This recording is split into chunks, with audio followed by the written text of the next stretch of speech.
Have you ever imagined that a charity trip could turn into a nightmare? A successful black man is wrongly arrested because of the color of his skin, thrown into prison by a corrupt police system. But the abusers don't know it. He's no ordinary man. And when justice comes, the whole small town is shaken. Join us as we explore this dramatic story of abuse of power, racism, and a relentless fight for justice. If you like this content, don't forget to like, share this story with your friends and family, and especially subscribe to the channel so you don't miss the next meaningful stories. The afternoon sun cast long shadows on the deserted road, leading into the small town of Hollow Creek.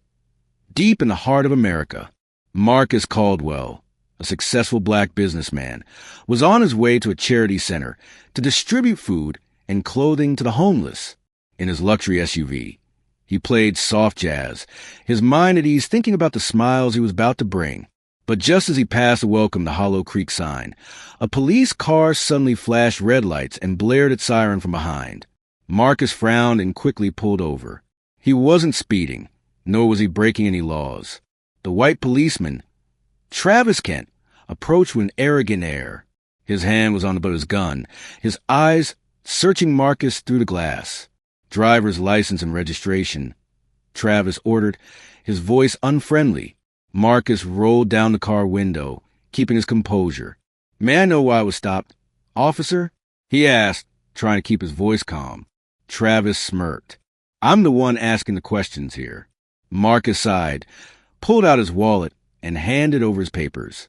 Travis glanced at them briefly, then threw them back onto Marcus's car seat rudely. "What are you doing here?" Travis asked, his voice filled with suspicion. "I came to do charity work," Marcus replied. "I'm bringing food and clothes to the homeless in this area." Travis laughed derisively. "Oh, really? A black guy drives into my town in a fancy car, saying he's doing charity work?" He turned to his partner standing next to him, a big cop named Roy, and they both burst out laughing. Marcus looked serious. "Officer, if I have not violated anything, may I go now?" Travis slammed his fist on the hood of the car. "We'll decide that. Get out of the car now." Marcus hesitated. He had heard stories of police in small towns like this one abusing their power to take advantage of the justice system, especially targeting black people. But he knew that resisting now could make things worse. Slowly, Marcus stepped out. Travis and Roy began searching his car without any good reason. They threw his charity bag on the ground and checked every corner of the car. "Nothing?" Roy smirked. "Then let me help you find something." Roy muttered to himself.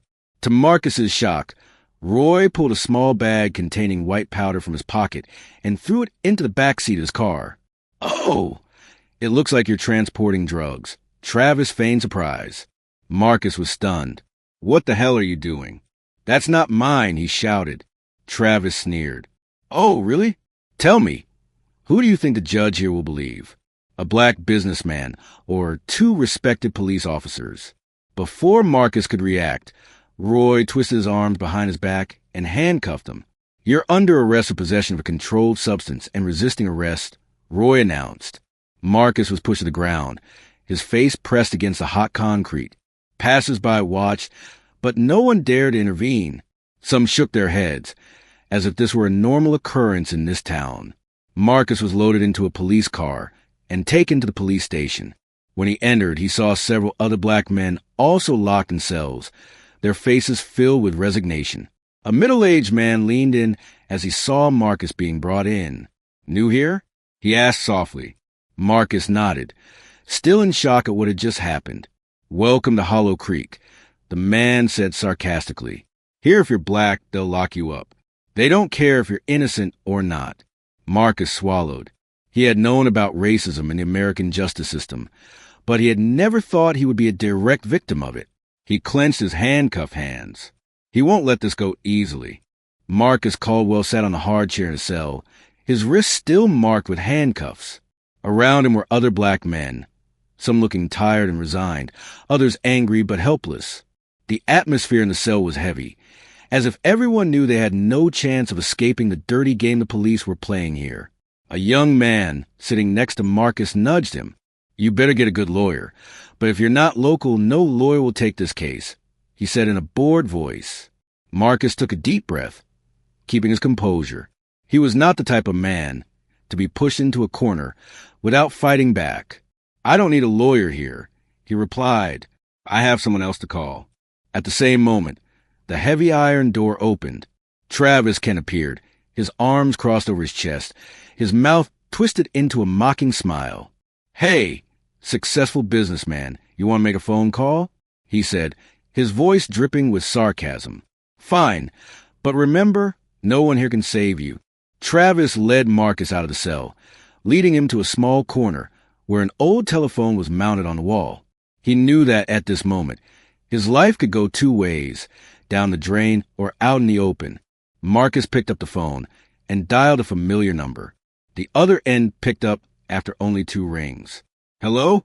A deep, powerful female voice rang out. Marcus breathed a sigh of relief. "Sister, it's me, Marcus." The person on the other end of the line was silent for a second, as if sensing something was wrong. "Marcus? What happened?" "I was wrongly arrested in a small town called Hollow Creek. The police there set me up, accusing me of drug possession." There was silence on the other end of the line for a few more seconds. Then the voice turned cold. "Hollow Creek," the woman repeated, sounding as if she had just found an important piece in a major case. Marcus clenched his fist on the phone. "Sister, they don't know who I am, and they certainly don't know who you are."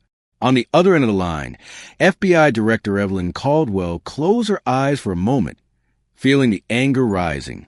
"Okay, Marcus, you keep quiet and don't sign anything. I'll take care of this." Marcus nodded. "There's one more thing, sister," he said. "I think this is more than just a false arrest. There's something very wrong with this place." Evelyn sighed. "I thought so too. And now I'm going to find out the truth." Evelyn hung up, immediately calling one of her most trusted agents, Agent Samuel Green. "Samuel, I need you to check the Hollow Creek town records immediately. I have a feeling we're dealing with a much larger network of corruption than a single false arrest." In just a few minutes, Samuel returned with some startling information. "Evelyn, you wouldn't believe it. The courts in this town have a black conviction rate 3 times higher than the national average. Over 80% of the people in their jail are black, most of them convicted of vague crimes like resisting police or possession of drugs of unknown origin." Evelyn clutched the phone. "Continue investigating. I want to know who is behind this." After an hour of data collection, the full picture began to emerge. It turns out that the Hollow Creek police aren't just racist. They're also running a racket to illegally profit from the justice system. "Evelyn, I found a connection between the police, the judges, and even some local politicians," Samuel said. The pattern was clear. They arrested innocent black people, then forced them to plead guilty by threatening them with a longer sentence if they didn't cooperate. Those who couldn't make bail were locked up for a long time. Evelyn frowned. "And for what?" "Money," Samuel said. "The jail in this town is a private facility. Every inmate held here brings money into the system. The police get commissions from arrests. The judges take bribes to hand down harsher sentences, and the politicians profit from private prison contracts." Evelyn took a deep breath, her eyes flashing with anger and determination. "Good. Time to expose them." Meanwhile, back in the cell, Marcus finds Travis Kent and Roy standing and conferring with a higher-ranking police officer, apparently the town police chief. "Who is that guy calling?" The chief jerked his chin toward Marcus. Travis smirked. "Who knows? Probably some useless lawyer." Marcus stood up and walked toward the bars. "You made a big mistake," he said, his voice full of confidence. Travis sneered. "Oh, really? And what are you going to do? Call the president to save you?" Marcus looked him straight in the eye. No need for a president, just an FBI. Director, the smile on Travis's face disappeared. "What?" Marcus smirked. "I'm the brother of Evelyn Caldwell, the director of the FBI, and now my sister is investigating you." The air in the cell suddenly turned cold. Travis's face turned pale, and the police chief clenched his fists. "Don't fuck with me, you bastard," Travis hissed, but his voice lacked his usual confidence. Marcus crossed his arms over his chest. "If I were you guys, I'd start worrying." At this moment, outside the police station, a convoy of black FBI SUVs began to enter town. That night, The sky in Hollow Creek was pitch black, with only the yellow lights from the small streets illuminating the road. The FBI's sleek black SUVs rolled silently through the streets, heading straight for the police station. Curious residents began to whisper, and some stepped out of their homes, watching nervously. Inside the police station, Chief Richard Lawson sat in his office, a cigarette in his hand as he read through familiar case reports, dozens of black arrests on vague grounds. He had been doing this for decades and had never been challenged. But today, everything was about to change. The office door suddenly opened. A young policeman rushed in. "Boss, the FBI is here." Richard Lawson frowned and stood up. "What?" Outside, FBI agents poured into station. Leading the way was Evelyn Caldwell, her face cold, her eyes as sharp as knives. Beside her was Agent Samuel Green and a team of fully equipped agents. Evelyn didn't need to shout or threaten, but the atmosphere in the police station became suffocatingly tense. She looked around. The white policemen were standing frozen, their faces pale, no one daring to speak. "I'm Evelyn Caldwell, Director of the FBI. I'm here to execute a federal investigation into human rights abuses and corruption in this town's police system." Richard Lawson tried to keep his composure as he walked out his office and faced Evelyn. "Director Caldwell, I think there's been some kind of mistake. My police are just doing their job of upholding the law." Evelyn didn't blink. "Then would you mind if we check some of the town's records and data?" Richard clenched his fists, but he knew he had no choice. "Of course," he said through gritted teeth, "but I'm sure you won't find anything unusual." Evelyn smiled faintly. "We will verify that ourselves." Immediately, the FBI team began combing through the police station's computers. Agents downloaded hundreds of documents, evidence of a system of illegal arrests, bribery from private prisons, and unjustified convictions based solely on the color of their skin. Samuel flipped through the documents and frowned. "Evelyn, you have to see this." On the screen was a list of more than 500 black people who had been arrested in the past 5 years, most on vague charges. Many names had disappeared from the system, with no records of release or transfer. Evelyn clenched her fists. "My God, this is not just corruption. This is a human trafficking network in disguise." Richard Lawson stood behind them, his face white. He knew he could not deny it. "I can explain," he stammered. Evelyn turned back, her eyes cold. "I don't need your explanation. I need you to shut up and come with us." She signaled. 2 agents immediately handcuffed Richard Lawson. He was arrested for abuse of power, human rights violations, and participation in a criminal organization. Travis, Ken, and Roy, the 2 police officers who arrested Marcus Caldwell, could only stand there dumbfounded as they watched their boss being arrested. But Evelyn didn't stop there. "Agent Green, arrest those 2 officers on charges of tampering with evidence and abuse of power." Roy swallowed. "I was just following orders." Evelyn looked at him with contempt. "Whose orders? A criminal?" Travis Kent struggled as the FBI handcuffed him, but to no avail. "Traitors, you dare oppose me?" he roared. An agent pushed him toward the door. "Shut up. Now it's your turn to be locked up." After arresting the leaders of the corruption ring, Evelyn personally went to cell to open the door for Marcus. "Marcus, are you okay?" Marcus walked out, still calm despite the stormy night. "You came at the right time." Evelyn smiled, but there was still anger in her eyes. "They will pay, and not only that, I will make sure that others like you, innocent black people locked up here, are freed." Marcus sighed, looking around the cell where the other black men were still being held. He knew this wasn't just about him. "Sister, this is not just a case. This is an unjust system. We need to do more." Evelyn nodded. "I know, and I won't stop." News of the arrest of the police chief and 2 corrupt police officers spread quickly throughout the town. The people of Hollow Creek were in an uproar. The blacks in the community were relieved, and the supporters of the old system were terrified. The next morning, Hollow Creek was no longer the peaceful town it had been. Major newspapers carried the news, and television stations broadcast live footage of Police Chief Richard Lawson being led away in handcuffs. People gathered outside the police station, some cheering, others horrified at the revelation. On social media, people who had been abused by the town's police began to speak out, sharing their stories. Dozens of posts, videos, and articles continue to expose the unjust system that has persisted for too long. In the FBI office, Evelyn Caldwell is busy taking in reports. The investigation isn't over. It's just beginning. Director Caldwell, we found more evidence of links between Hollow Creek Police and private prisons, an agent reported. Good. I want the entire list of people who were illegally detained. We need to bring them to justice, Evelyn replied. Marcus Caldwell emerged from the hotel, where he was temporarily under FBI protection.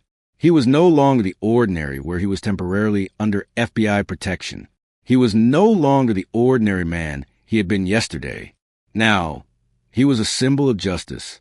In front of the hotel, dozens of reporters were waiting. Microphones and cameras pointed at him. When he appeared, they all jostled to ask questions. Mr. Caldwell, how do you feel after being wrongly arrested? What do you think about Chief Lawson being arrested? Will this incident spark a wider investigation? Marcus raised his hand to signal everyone to keep order, then spoke in a warm but firm voice. I'm not just fighting for myself. I'm fighting for every person of color who has ever been treated unfairly in this country. Yesterday's event is more than just an individual case. It's a demonstration that our justice system needs to be reformed. Applause broke out from the people around. Marcus knew he couldn't stop here. 3 weeks later, the trial of Richard Lawson, Travis Kent, and Roy officially began. The whole of America watched. In court, Richard's attorney tried to argue that this was just a misunderstanding and that Richard was just following police procedure, but the evidence the FBI collected was overwhelming.